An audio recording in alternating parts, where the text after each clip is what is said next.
स्मार्टो के adobe Photoshop CS6 video series में आपका स्वागत है।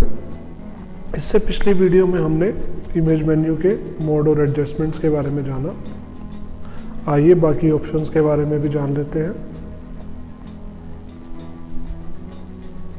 अगला ऑप्शन हमारे पास है ऑटो टोन का। इसमें भी फोटोशॉप कुछ ऑटोमेटिक एडजस्टमेंट्स लगाता है, हमारी फ़ोटो को बेटर करने के लिए टोन्स चेंज करता है। इसके बाद है ऑटो कंट्रास्ट। इसमें भी फोटोशॉप इमेज का कंट्रास्ट ऑटोमेटिकली सेट करता है। इसके बाद ऑटो कलर।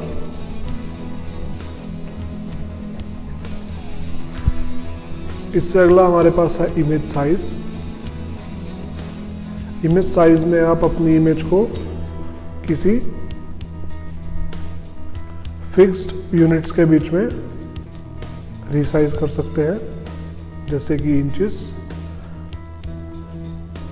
ये हमारा एस्पेक्ट रेशियो है।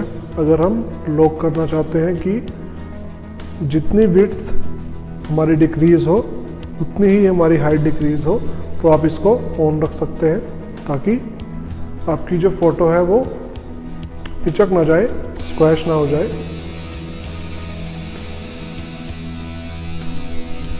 जैसे कि अगर मैं यहाँ पर 10 इंच बाय 10 इंच की फ़ोटो चाहता हूँ, तो मैं यहाँ पर साइज सेट करूँगा। मैं यहाँ पर रेजोल्यूशन भी चेंज कर सकता हूँ। तो ये मेरी फ़ोटो जो है ये रीसाइज होगी जिस साइज़ में हम इसको करना चाहते थे।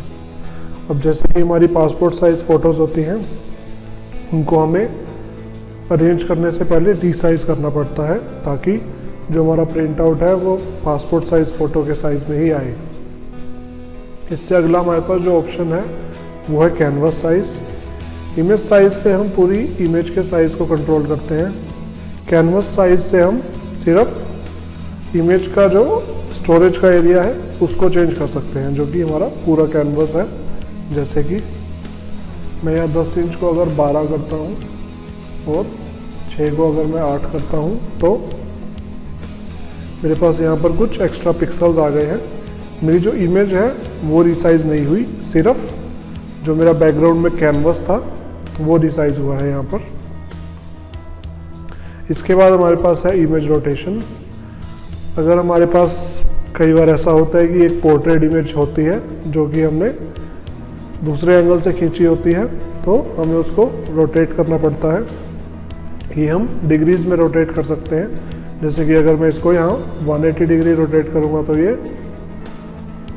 एक स्ट्रेट लाइन से बिल्कुल अपोजिट हो जाएगी, इन्वर्ट हो जाएगी। अंडू करते हैं इसको। इससे अगला जो हमारा रोटेशन है वो है 90 डिग्री क्लॉकवाइज, यानी कि घड़ी जो होती है हमारी, घड़ी कैसे चलती है कुछ इस डायरेक्शन में, तो 90 डिग्री ये इस डायरेक्शन में इसको कर देगा। इसका मतलब जो हमारा हेड और हैंड्स हैं वो राइट साइड पे आ जाएंगे और लेग्स लेफ्ट साइड पे।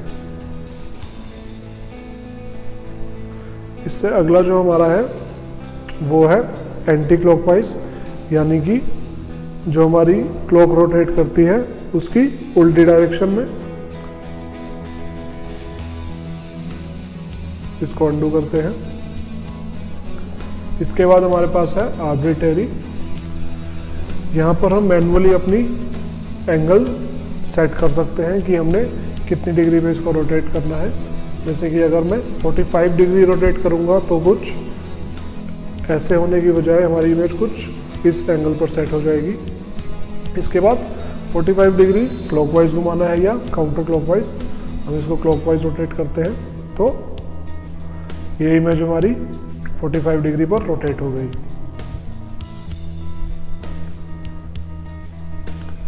जो हमारा आर्बिट्रेरी रोटेशन थी उसका हम कोलाजेस बनाने में यूज़ करते हैं। मान लीजिए आपके पास बहुत सारी फ़ोटोज़ हैं और आप एक स्कैटरिंग इफेक्ट देना चाहते हैं, तो आप उनको अलग अलग एंगल पर रोटेट करके पूरे डॉक्यूमेंट में इधर उधर प्लेस कर सकते हैं। इसके बाद है फ्लिप।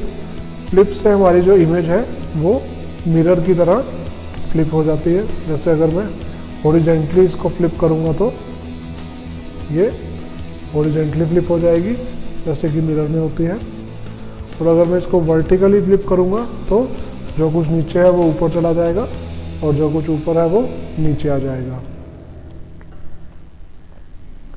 इसके बाद हमारे पास है क्रॉप, बिल्कुल सेम जो हमारे क्रॉप टूल से हम करते थे। मान लीजिए मैं ये एरिया सिलेक्ट करता हूँ सिर्फ, या इसको थोड़ा कम करते हैं, ये एरिया सिलेक्ट करता हूँ अगर मैं, फिर इमेज में जाकर क्रॉप करता हूँ तो बाकी के सारे पिक्सल्स हमारे डिलीट हो गए और हमारी इमेज क्रॉप हो गई। इसके बाद हमारे पास है ट्रिम। ट्रिम हम तब यूज़ करते हैं जब हमारे डॉक्यूमेंट में ट्रांसपेरेंट पिक्सल्स बहुत सारे रह गए हैं जिनको हम मैन्युअली डिलीट करना चाहते हैं।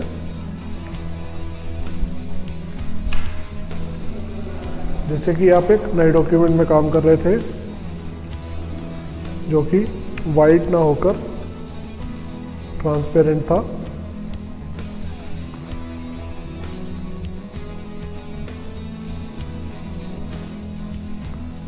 मान लीजिए आपने एक ड्राइंग की,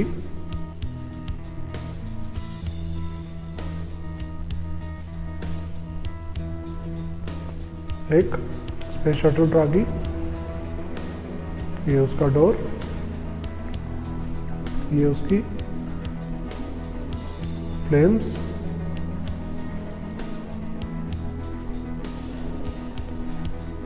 ये उसके लैंडिंग पैड्स,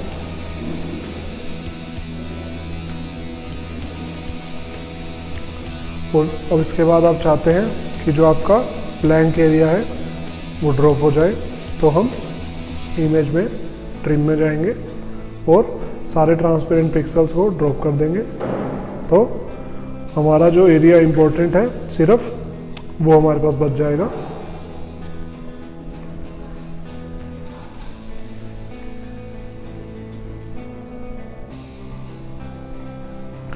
इसके बाद हमारे पास है रिवील ऑल।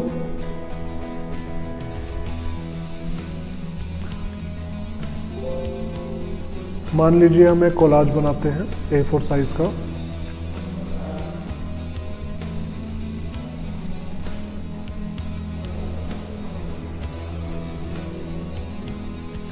और उसमें हम बहुत सारी फोटोज लगाते हैं।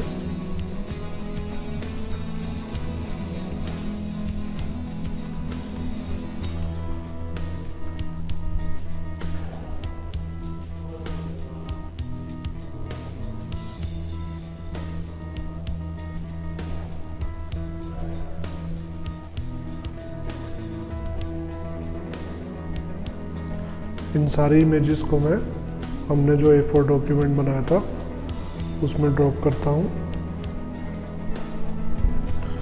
मैंने मूव टूल सेलेक्ट किया,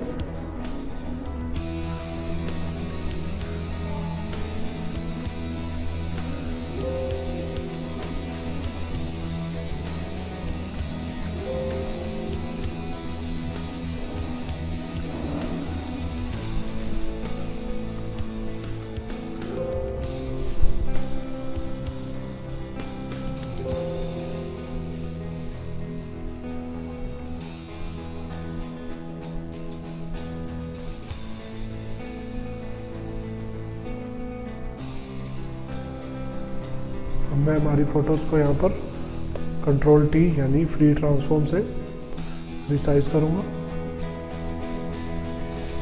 थोड़ा सा रोटेशन दूंगा, यहाँ प्लेस करूँगा।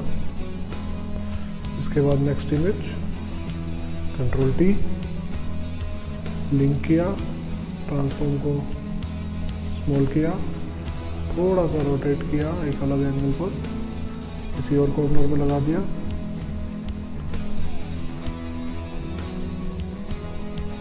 इसके बाद हमने लेयर पैनल से नेक्स्ट इमेज को सिलेक्ट किया,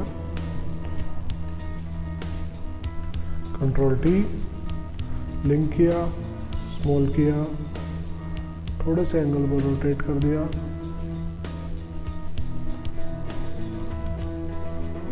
उसके बाद लेयर 6 थोड़ा सा बड़ा किया, एक एंगल पर रोटेट किया, सेव कर दिया। लेयर 5 छोटा किया, रोटेट किया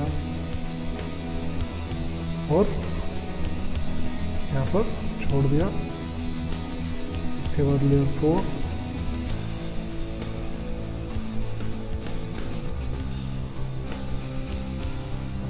थोड़ा सा रोटेट किया, छोड़ दिया।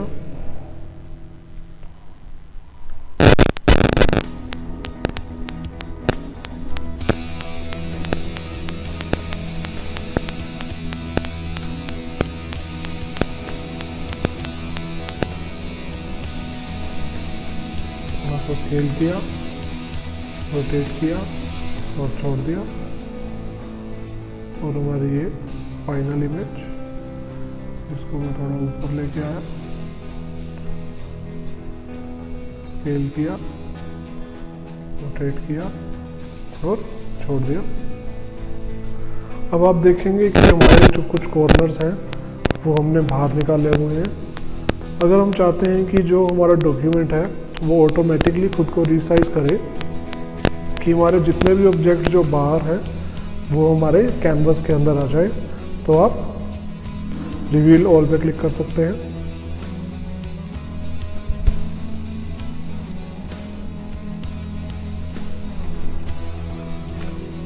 इसके बाद हमारे पास ऑप्शन है डुप्लीकेट। अगर आप किसी लेयर का एक डुप्लीकेट इंस्टांस बनाना चाहते हैं तो इमेज डुप्लीकेट और आप अपनी लेयर को नया नाम दें और हमारी लेयर का एक डुप्लीकेट बन गया, जिसमें कि सबसे पहले वाली थी अनटाइटल्ड 1 और दूसरी है अनटाइटल्ड 1 की एक कॉपी। इसके बाद हमारे पास है अप्लाई इमेज।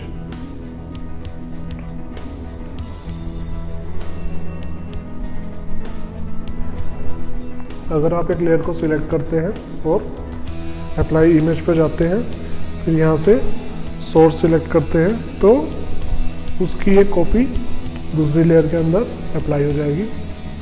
लेकिन ये दोनों सेम है, इसलिए मैं किसी और एग्जांपल के साथ इलस्ट्रेट करता हूँ।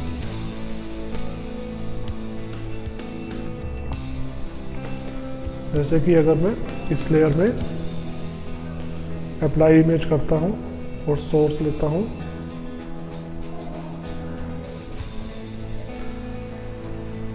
इससे अगला जो हमारे पास ऑप्शन है वो है apply image calculations, variables, apply data set. ये जो ऑप्शंस हैं ये आईडीज जनरेट करने के लिए यूज़ किए जाते हैं। एक्सेल से हम नेम्स वगैरह इंपोर्ट करते हैं और एक आई कार्ड के टेम्पलेट में ऐसे इंसर्ट कर देते हैं। तो ये एक एडवांस पूरा प्रॉपर एक टॉपिक है, इसको हम बाद में करेंगे एडवांस में। इसके बाद एक ट्रैप का ऑप्शन है। ट्रैप का ऑप्शन हम यूज़ करते हैं प्रिंटिंग में। जैसे प्रिंटिंग प्रेस में कई बार पेपर हमारा स्लिप हो जाता है, तो मैंने आपको बताया CMYK हम यूज़ करते हैं प्रिंटिंग में। तो मान लीजिए C जो था सियान कलर, वो प्रिंट हमारा हो गया, दूसरे फेज़ में हमने येलो कलर प्रिंट करना है, तो कई बार हमारा पेपर जो है वो शिफ्ट हो जाता है, थोड़ा बहुत एरर आ जाता है। आपने अपनी बुक्स में देखा होगा, जैसे कई बार एक अल्फ़ाबेट लिखा हुआ S और उसके साथ में दूसरे कलर का S लिखा हुआ थोड़ा सा शिफ्टेड होता है। तो उन चीज़ों को अवॉइड करने के लिए फ़ोटोशॉप में एक ट्रैप का फीचर होता है। तो ये भी एक एडवांस टॉपिक है, बाकी मैंने आपको इसके बारे में बता दिया है कि ये करता क्या है। इसके बाद जो एनालिसिस के ऑप्शन है, ये स्केल वगैरह होते हैं इसमें, जो कि हमने टूल बार में से ही कर लिए थे। हमने टूल सारे किए हैं, इनके अंदर ही ये चीज़ें कवर हो चुकी हैं। इसके साथ हमारा इमेज मेन्यू जो है वो ख़त्म हो गया। अगली वीडियो में हम लेयर मेन्यू के बारे में जानेंगे। Thank you.